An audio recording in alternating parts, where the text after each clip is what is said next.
Welcome back, everybody. Your questions, your money with us. Jim, we haven't gotten a chance to talk to you, CEO of Sharp Details. I'm sure you've been following and listening to everything that is going on. And as a small business owner, what are your central concerns about what is happening in D.C. and what could happen if the Democrats do vote in favor of this?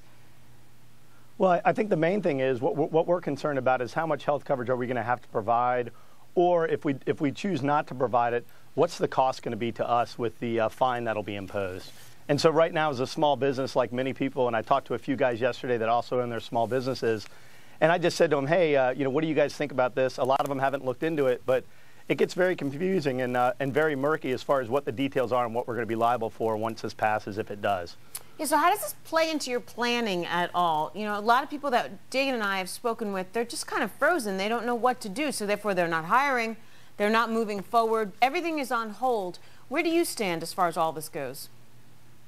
Well, I think, for our business, we're in corporate aviation.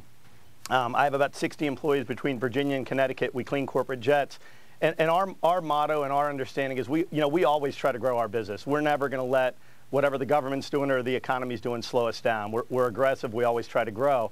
But, what we're looking at is if this stuff kicks in 2013, like they're saying it would, if our business stays on the track it's on now and continues to grow, we will fall into that pool of companies that has to provide either the full health insurance or pay the fine for their employees. So, our planning doesn't change a whole lot. We're just, with the economy being down, we're always looking at our expenses and just looking for ways to get new business. And I think the biggest thing is when companies are getting to 2012 or the end of 2012, and they know it's a 50 employee threshold that they're going to try to stay under. I think a lot of them, you're going to find it in 2012 in December, you're going to have a lot of companies, a lot of small businesses with 49 full-time employees.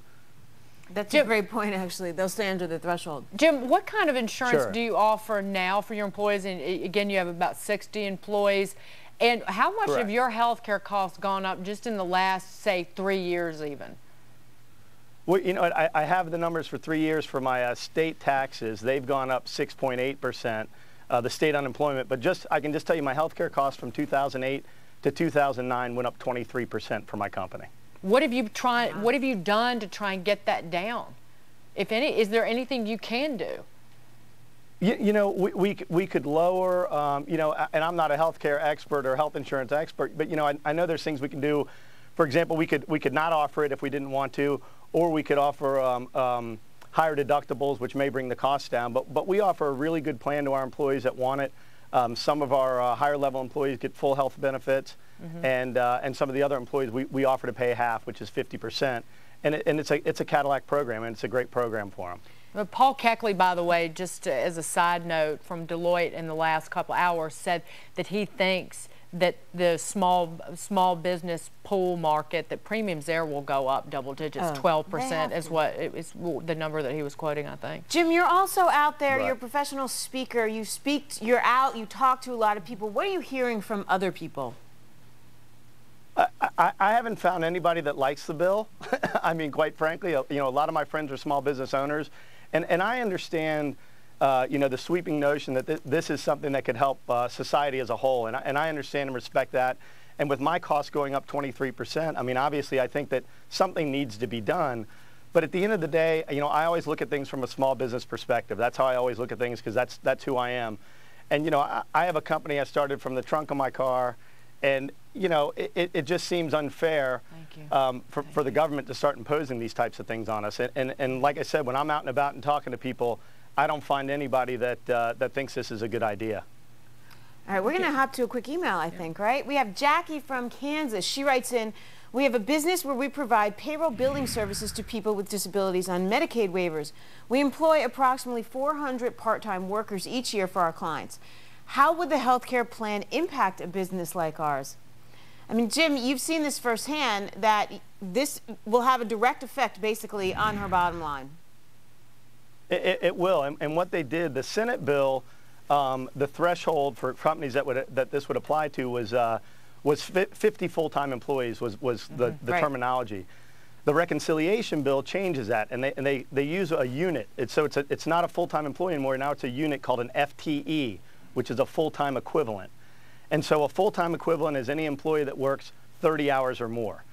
And then what they've done is they've said that also applies to part-time employees, and this is how I understand it, or how I interpret it as a layman in this stuff, that if you have, for example, she said she has 400 part-time employees, well, they'll take those part-time employees and say, okay, well, these 2 each work 15 hours a week, so that's 1 unit.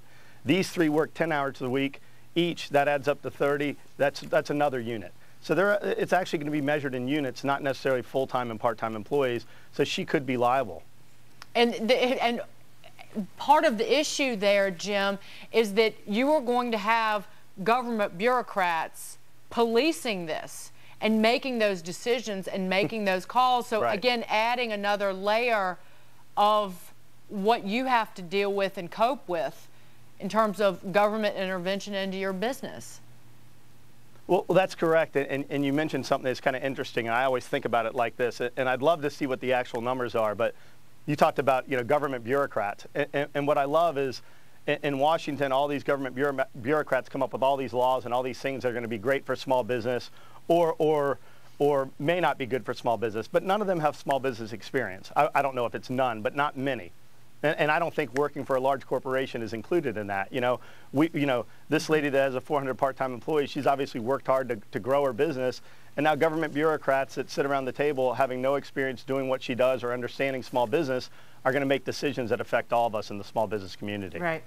Before we take a break, I just wanted to read a tweet. Please do. From someone who wrote in and said, $37 trillion in unfunded liabilities, referring to Medicare. How can adding well over 30 million folks be cost negative? Again, new Medicare tax on investment, it's not going to fill the hole for Medicare. It's going to something new to pay for. That's right. It's a new course they're offering in D.C. You're going to cut the deficit, but also extend the life of Medicare, which has a $37 trillion hole. Just stating what's in the plan. New math. You missed the class, obviously. That's right. We'll I did grow up down south, so it makes sense to me. I'm kidding. All right, we have plenty of time for your calls and your emails. Get on the phone, 877-249-9626, and of course the email, yourmoney@foxbusiness.com.